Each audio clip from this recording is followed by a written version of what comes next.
The Compliance Perspectives podcast is sponsored by Bluesight, providing industry-leading privacy monitoring with fast, reliable patient data violation detection. Visit bluesight.com to learn more.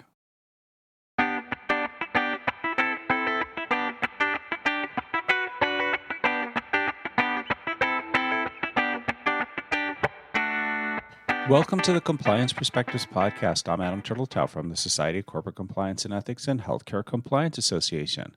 Joining us today is Madrid-based Juan Ignazio Paillás. Juan is head of global compliance business sectors at Merck KGaA, Darmstadt, Germany. Juan, thank you for taking the time to talk to us today. Thank you for having me, Adam. It's great to be on the podcast. Before we begin, I would like to clarify that I'm speaking on behalf of my own. I am not representing in any way my current employer, nor will I share any sensitive information about any organizations. So the information we are discussing and sharing today is solely for academic purposes. Understood. So, Juan, we're going to talk, as you know, about having compliance goals for business group employees. It's a really great idea, but it can be hard to get the business group to say yes to that. What arguments have you found work best for getting buy-in? Before I get to answer the question, I'd like to emphasize one particular point, and that is getting context. What I mean is, before we get to speak about compliance objectives in our organization, we definitely need to understand how objectives are generally managed. For instance, some companies might be very rigid in the way they go about objectives and say actions A, B, C, and D need to be completed between January 1st and December 31st, while there's other firms that might be much more flexible or take a different approach. For example, reviewing objectives every 2 months, changing them along the line, or making them a little bit more high level. So first things first, let us understand what's the style of our company, what's the culture when it comes to defining objectives. And now answering the question, I definitely have to say that a slight resistance from the business colleagues is natural and even to be expected. They might be skeptical about why do I need a compliance objective, or they might say things like, well, I thought this was a given for everyone in the organization, right? So that's when I like to bring two arguments onto the table. One is, okay, this is the perfect chance to take values on something more theoretical and really turn it into actual behaviors that we can see and measure along the line. So in other words, we're offering the leaders a chance to shape the organization and a chance to shape how people behave.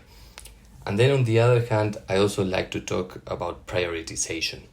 So as a leader, they are probably seeing from compliance different projects, different initiatives, right? Whether it is trainings, awareness, ambassadors, monitoring actions, etc. So this is the perfect time to sit down together and discuss, okay, from all of this universe of things that we are doing, which are the ones that are going to move the needle, which are the ones that really are going to impact the organization. So it's not just about having the right objective. I think the compensation that leads to it is also very valuable. That makes a great deal of sense. Now, which layers of the organization should the goals cover? That is for sure one of the key aspects to tackle before you set an objective or define a compliance goal. There's for sure different ways of going about it, but I will say there's one paramount initial step in which you cannot cut any corners, and that is to begin with the senior management's buy-in. Once you have the leaders aboard, once they have understood the relevance of the objective for the organization, it's going to be much easier to cascade these objectives down and also for its content to permeate into the rest of the organization. Once you have achieved that, you might want to be able to customize objectives as you go down into the organization. For example, you might consider that a particular region or a particular country is requiring the reinforcement of a compliance message, then maybe the objective is a way of doing it. Another very important factor is the industry and the business model. Let's say, for example, that there's a particular sales team concentrating most of the risk. Then it's very likely that it is worth it to step back for a minute and wonder which is the right statement, which is the right commitment that we want to set for this particular team. Bottom line, I believe the most important piece is to begin with the senior leadership, and once you have their buy-in, also to use them as a sparring partner to define which are the objectives that are going to be more meaningful for each layer of the organization. What's terrific about that approach is it turns tone in the top into activity at the top. So what are some of the goals that should be set for the business team? If I may, Adam, I think I would like to answer this one by sharing an anecdote from my days in Latin America. There was a business manager I knew. He told me he had incorporated into his objectives that he had to perform at least one compliance training on his own. So of course, as someone interested in the field, I offered my help. Maybe I could share some material, some pointers, but he kindly refused. He said he wanted to take care of everything end to end on his own, and he offered me to join the training, but only as a silent observer. So I was very intrigued and excited, and when the day of the training came, I got to witness one of the most impactful and interesting trainings I have ever seen. Now in the aftermath, I get to identify why this training was so good, and I would like to share 3 factors. 1, the fact that he was standing there as a leader, not just talking about the numbers, not just discussing strategy, but actually going through compliance topics. I think that was a very powerful message that everyone in the audience could sense. Secondly, the practical knowledge from the field he was bringing up, I think it was priceless. He was not just going through the policies and not even the examples in the policies, he was bringing real life situations into everything he was sharing. This made it very easy for everyone to relate with what he was saying. And by the way, he even included some cases and situations in which things were not managed properly and how you can navigate these when, things go in a way that you're not expecting them to go. Last but not least, he was using plain business language. So no complicated slides, no legal jargon. He just went topic by topic, highlighting the most important risks for that particular audience. And I think that made it, very, very, very impactful. In summary, if you can try to aim for incorporating into the objectives a training piece, I think it can be very positive for any organization. What an inspiring story. Are there any goals that may seem good to set but really aren't, either because they're impractical, hard to measure, or inadvertently send the wrong message? One of the main concerns that I get whenever we speak about compliance objectives, or any sort of objectives for that matter, is to let them become too abstract.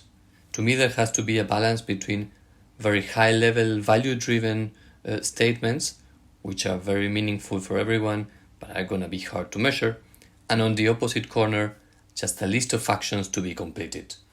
So with the actions, you also have the problem that first, they're not going to be as meaningful, but also in times of change, they're going to be hard to keep when the context is not the same as it was when you defined the objective. So let's take an example. For instance, let's say we define as an objective to understand compliance risks.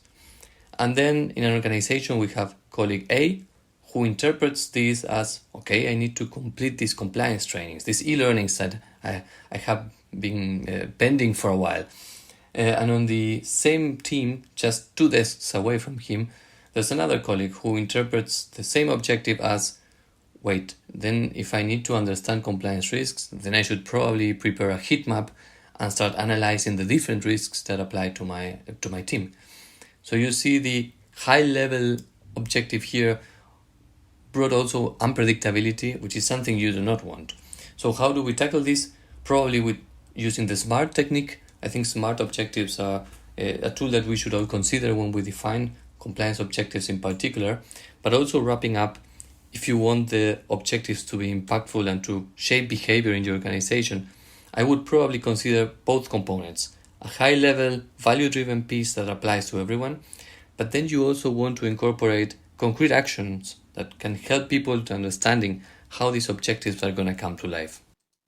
Finally, I'm dying to know, what impact have you seen in organizational culture as a result of having these goals? What I like the most about having compliance objectives is the increasing ownership that it brings, not just to the compliance team, but across the whole organization. Since almost every employee is probably checking the status of their goals regularly, it's going to be now not just compliance or legal or the risk management department taking care of those, but it's every single employee behind achieving those goals that were defined. That's very positive. Yeah, that is really, really positive. Well, Juan, thank you for sharing these insights with us today. I want to thank all of you for taking the time to listen. I'm Adam Turtletaub from SCCE and HCCA. I hope we're able to expand your compliance perspective.